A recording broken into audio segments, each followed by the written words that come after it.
नमस्कार, BGT news Hindi देख रहे हैं आप। मैं हूं यमलेश वंजारी। बालाघाट निकाय चुनाव के परिणाम आ चुके हैं। भारतीय जनता पार्टी लगातार तीसरी बार बालाघाट नगर पालिका में काबिज होने जा रही है। कांग्रेस के द्वारा काफ़ी कुछ यहां पर कड़ी संघर्ष कुछ सीटों पर किया गया, लेकिन कांग्रेस 11 सीटों तक ही रह पाई। वही बीजेपी 18 सीटों पर आगे निकल गई, जबकि निर्दलीय उम्मीदवार 4 जीते हैं। इस तरह से बालाघाट नगर पालिका में भाजपा लगातार तीसरी बार सरकार बनाने जा रही है।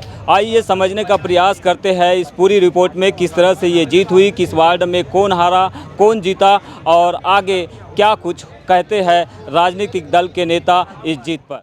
बालाघाट में भारतीय जनता पार्टी का नगर पालिका परिषद में परचम लहरा है और इसलिए हम यहाँ की जनता का अभिनंदन करना चाहते हैं। 33 में से 18 पार्षद भारतीय जनता पार्टी के जीते, पूर्ण बहुमत हमारा है और जो 4 निर्दलीय जीते उनका भी सहयोग भारतीय जनता पार्टी को रहेगा, ये मानता हूँ, क्योंकि जिनको विकास करना है उनको भाजपा के साथ रहना चाहिए।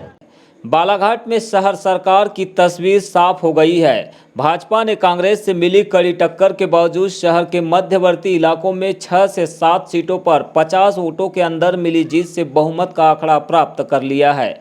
सबसे चौंकाने वाला नतीजा वार्ड नंबर 32 में देखने मिला, जहां पर 3 राउंड की गिनती तक निर्दलीय उम्मीदवार अलका रामटेक्कर से पिछड़ने के बावजूद भाजपा प्रत्याशी राज हरिनखेड़े ने 11 वोटों से अप्रत्याशित जीत दर्ज कर बीजेपी को 18 सीटों पर पहुंचा दिया। वहीं कांग्रेस शुरुआती रुझानों में 14 सीटों पर बढ़त बनाने के बाद 11 सीटों पर ही अटक गई। बालाघाट नगरपालिका में लगातार तीसरी बार सरकार बनाने जा रही भाजपा ने 18 सीटों पर जीत दर्ज करने के बाद शहर में विजय जुलूस निकाला और जनता के प्रति इस जीत के लिए आभार व्यक्त किया। भाजपा नेता और ओबीसी आयोग के अध्यक्ष गौरीशंकर बिसेन ने इसे विकास की जीत बताते हुए शहर में जल्द ही अपने संकल्प के अनुसार कार्य करने का दावा किया। बालाघाट नगर की जनता ने भारतीय जनता पार्टी पर विश्वास करके और भारतीय जनता पार्टी की हमारी नीति, हमारी कार्य पद्धति और हमारा राष्ट्रीय नेतृत्व और प्रदेश के नेतृत्व की जो निर्णय है, जो विकास का एजेंडा है, जन कल्याण के काम है, उस पर मोहर लगाई है। यह जीत बालाघाट नगर परिषद के मतदाताओं की जीत है। यह जीत बालाघाट नगर परिषद के नागरिक बंधुओं की जीत है। यह जीत बालाघाट नगर परिषद क्षेत्र के हमारे कर्मचारी, अधिकारी, व्यापारी, छोटे छोटे फुटपाथ में धंधा करने वाले आम नागरिकों की जीत है। यह जीत पंडित दीनदयाल उपाध्याय जी के एकात्म मानववाद के सिद्धांत पर काम करने वाली भारतीय जनता पार्टी की जीत है। यह जीत पार्टी के कार्यकर्ताओं की जीत है और इस जीत का मैं जो सच्चा अधिकारी किसी को मानता हूँ तो भारतीय जनता पार्टी के कार्यकर्ता को मानता हूँ, जिसने पूरे चुनाव में खून पसीना एक करके इस चुनाव को विजय से दिलाई है। अध्यक्ष पद को उम्मीदवार का चयन जिस दिन चुनाव की नामांकन पत्र भरने की तारीख होगी उसके 1 घंटा पहले तय किया जाएगा। नगरपालिका परिषद बालाघाट का यह चुनाव भाजपा और कांग्रेस दोनों के लिए चुनौती से कम नहीं था। एक ओर जहां नगरपालिका चुनाव के समन्वयक अनुराग चतुर मोहता शुरुआत से ही कांग्रेस प्रत्याशियों के पक्ष में प्रचार प्रसार के लिए मेहनत कर रहे थे, तो वहीं दूसरी ओर आयोग अध्यक्ष गौरीशंकर बिसेन भाजपा को जिताने के लिए हर संभव प्रयास में लगे हुए थे। इसी वजह से चुनाव में जबरदस्त टक्कर की संभावना देखी जा रही थी, लेकिन वार्ड नंबर 15 से 30 नंबर वार्ड के मध्य भाजपा प्रत्याशियों ने आधा दर्जन से अधिक सीटों पर कड़ी टक्कर के बीच सफलता हासिल कर कांग्रेस को सत्ता से दूर कर दिया। इसके बावजूद कांग्रेस को इस चुनाव में 9 नई सीटों का फायदा हुआ है। पूर्व में जहां 6 सीटें कांग्रेस के पास हुआ करती थी, उनमें से केवल वार्ड नंबर 9 और 7 को ही कांग्रेस ने जीता है। 4 सीटों में कांग्रेस के पूर्व पार्षदों और उनके संबंधितों को शिकस्त मिली है, लेकिन 9 अन्य सीटें भाजपा से छीनकर कांग्रेस ने विपक्ष को मजबूती भी प्रदान की है।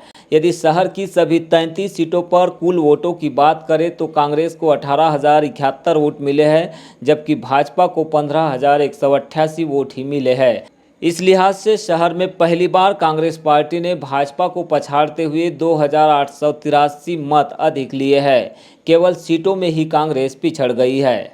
देखिए, सत्तारूढ़ भाजपा के द्वारा लगभग 7 वर्षों से जिस तरीके का बालाघाट नगर पालिका क्षेत्र के अंदर में कार्य किया गया, उसके खिलाफ जनमत था और 1 से लेकर 33 वार्ड तक कांग्रेस के प्रत्याशियों को जो संपूर्ण मत प्राप्त हुए हैं उनकी संख्या लगभग 18,071 है।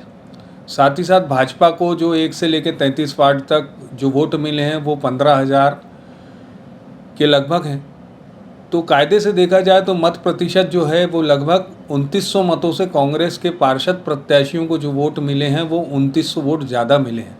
लेकिन इन मतों को हम कहीं ना कहीं पार्षद सीटों में कन्वर्ट करने में असमर्थ रहे, कहीं ना कहीं हमारी कमियां हैं और ये संघर्ष जो है वो सतत जारी रहेगा। माननीय कमलनाथ जी के दिशा निर्देशानुसार और हमारे बालाघाट जिले के शीर्ष जिला कांग्रेस कमेटी अध्यक्ष ही साथ साथ सभी नेताओं के साथ मिलकर इस मुहिम को वापस से एक बार तेज किया जाएगा, जिससे कि आने वाले 2023 के अंदर में हम एक बहुत अच्छी और बेहतर सरकार बना सकें। जो परिणाम आया उसके बाद कांग्रेस क्या रणनीति में कुछ बदलाव करेगी अपने? नहीं, हम विपक्ष की भूमिका में अगर जाएंगे, मजबूत विपक्ष के रूप में हम नगर पालिका में काम करेंगे। हमारे जो वरिष्ठ पार्षदगण हैं सभी नगर पालिका में अपनी पुरजोर आवाज़ उठाएंगे बालाघाट के विकास के लिए। चाहे विपक्ष में रहते हुए भी हमारे सभी लोग पूरी ताकत से बालाघाट के विकास के लिए कार्य करेंगे। नगरपालिका परिषद बालाघाट के इस चुनाव में कुछ सीटें ऐसी रही जिनमें कांग्रेस के 5 प्रत्याशियों ने एकतरफा जीत दर्ज की है। वहीं भाजपा ने भी एक सीट पर रिकॉर्ड मतों से जीत हासिल की। वार्ड नंबर 1 से अनिल सोनी की बहू अर्चना सोनी ने सर्वाधिक मतों से जीत हासिल की है। उन्होंने भाजपा प्रत्याशी रितु दवने को 2329 मतों से पराजित किया है।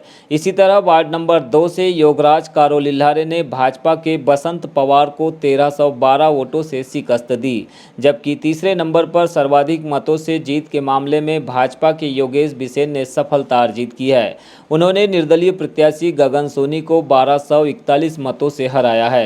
इसी प्रकार कांग्रेस की ओर से वार्ड नंबर 13 के प्रत्याशी रवि बनाफर ने भारतीय जनता युवा मोर्चा के पूर्व अध्यक्ष गजेंद्र भारद्वाज की पत्नी प्रियंका भारद्वाज को 873 मतों से हराया। सरिता गुड्डू उइके ने वार्ड नंबर 11 में 592 वोटों से जीत दर्ज की है। वार्ड नंबर 9 से सायमा सबकत खान ने 540 मतों से भाजपा उम्मीदवार यमुना बागड़े को हराया है। वार्ड नंबर 7 और 8 में भी कांग्रेस उम्मीदवार छविराम नागेश्वर की बहन खेमलता मराठे और पूर्व पार्षद पन्ना शर्मा की पत्नी गीता शर्मा ने अच्छे खासे मतों से जीत हासिल की है।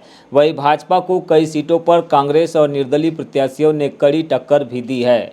वार्ड नंबर 15 में भाजपा के समीर जायसवाल निर्दलीय उम्मीदवार रेखा ठाकुर से मात्र 26 वोटों से ही जीत पाए। वार्ड नंबर 17 में भाजपा प्रत्याशी श्वेता सौरभ जैन ने कांग्रेस की संगीता कसार को 28 मतों से हराया, जबकि वार्ड नंबर 12 में पूर्व पार्षद सरिता सोनेकर ने 77 मतों से कांग्रेस की संध्या दुहारे को हराया है। वार्ड नंबर 19 में कांग्रेस के निर्मल कल्लू सोनी भाजपा के वकील वाधवा से 52 वोटों से पराजित हुए। वार्ड नंबर 16 में भाजपा प्रत्याशी सुधीर चिले ने कांग्रेस के कपिल बर्वे को 42 वोटों से हराया। वहीं वार्ड नंबर 21 में निर्दलीय प्रत्याशी मानक बर्वे ने भाजपा के दिलीप चौरसिया को 145 वोटों से पराजित किया। वार्ड नंबर 22 में भाजपा उम्मीदवार भारती पारधी ने कांग्रेस के मनीष नेमा को 219 वोटों से हराया। वार्ड नंबर 23 में कांग्रेस के जितेंद्र कोवाचे ने भाजपा प्रत्याशी अखिलेश पंद्रे को 360 वोटों से हराया है। वहीं वार्ड नंबर 24 में कांग्रेस प्रत्याशी गौरव नकपुरे भाजपा के उज्ज्वल आमाडारे से 101 वोट से हार गए। वार्ड 25 में भारती सुरजीत सिंह ठाकुर ने कांग्रेस उम्मीदवार पल्लवी बैस को 340 वोटों से हराया। वहीं वार्ड 26 में भाजपा प्रत्याशी योगिता बोपचे ने कांग्रेस उम्मीदवार मंजू देव बिसेन को 125 वोटों से हराया। वार्ड 27 में कांग्रेस प्रत्याशी आशुतोष डहरवाल ने भाजपा उम्मीदवार संजीव जायसवाल को 124 वोटों से पराजित किया। वार्ड नंबर 28 में भाजपा प्रत्याशी संगीता खगेश कावरे की टक्कर निर्दलीय उम्मीदवारों से रही। यहां पर कांग्रेस प्रत्याशी प्रीत कौर भाटिया चौथे नंबर पर रही। वार्ड नंबर 29 में भाजपा उम्मीदवार संगीता थापा ने निर्दलीय प्रत्याशी पूनम गोरले को हराया। यहां पर कांग्रेस की राधा बंसकार तीसरे नंबर पर रही, जबकि वार्ड नंबर 30 में पूर्व पार्षद गौरी राजेश लिल्हारे को प्रवीण मदनकर ने 71 मतों के अंतर से पराजित कर दिया। वहीं वार्ड नंबर 31 में कांग्रेस के पूर्व पार्षद और नेता प्रतिपक्ष रहे रामभाऊ पंचेश्वर को कड़ी टक्कर के बीच भाजपा के कमलेश पाचे ने 48 वोटों से हराया है। हालांकि वार्ड नंबर 5 में रामभाऊ पंचेश्वर की बहू लोहिना पंचेश्वर ने भाजपा प्रत्याशी मुनेश्वरी माहुले को 149 मतों से हरा दिया। वहीं निर्दलीय प्रत्याशियों की बात करें तो वार्ड नंबर 4 में विनोद बसेने ने भाजपा और कांग्रेस दोनों को पराजित कर जीत दर्ज की है, जबकि वार्ड नंबर 3 में आमराह शोभू खान ने कांग्रेस प्रत्याशी नजमा मंसूरी को 106 वोटों से हराया है।